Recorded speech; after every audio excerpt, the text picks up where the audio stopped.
बुरुड समाजाची स्वतंत्र आर्थिक विकास महामंडळ स्थापन करण्याची मागणी। प्राचीन काळापासून बुरुड समाज हा रानावनात भटकंती करून जंगलात असलेल्या बांबूपासून टोपली, सूप अशा हस्तवस्तू तयार करून विक्री करीत आपली पोटाची उपजीविका भागवत असून आजही जगण्यासाठी परिस्थितीला झुंज देत आहे।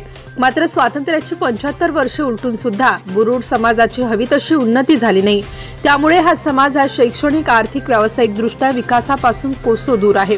दिनांक 29 डिसेंबर 2024 रोजी कर्नाटक राज्यात असलेल्या बीदर येथे देशातील सर्वप्रथम बुरुड समाजाचे आराध्य दैवत श्री केतय्या स्वामी महाराज यांच्या पुतळ्याचे अनावरण जल्लोषात करण्यात आले।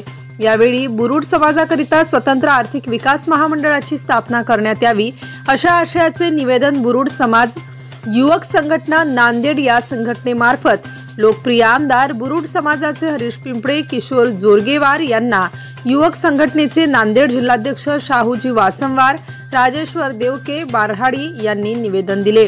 या प्रसंगी बुरुड समाजाचे परभणी येथील जिल्हा परिषद सदस्य बाबूरावजी नागेश्वर, दशरथ वडतिले, व्यंकट गुडवे, जवाहर पदमगिरवार, डॉक्टर राजू नागेश्वर, शिवराम दर्शनवार, अशोक पटकुटवार, शेषेराव पटकुटवार, मुकुंद वासंवार, सटवाजी गंधलवार, सुशील जोगलेकर, वैभव भिसीकर आदी जण मोठ्या संख्येने उपस्थित होते।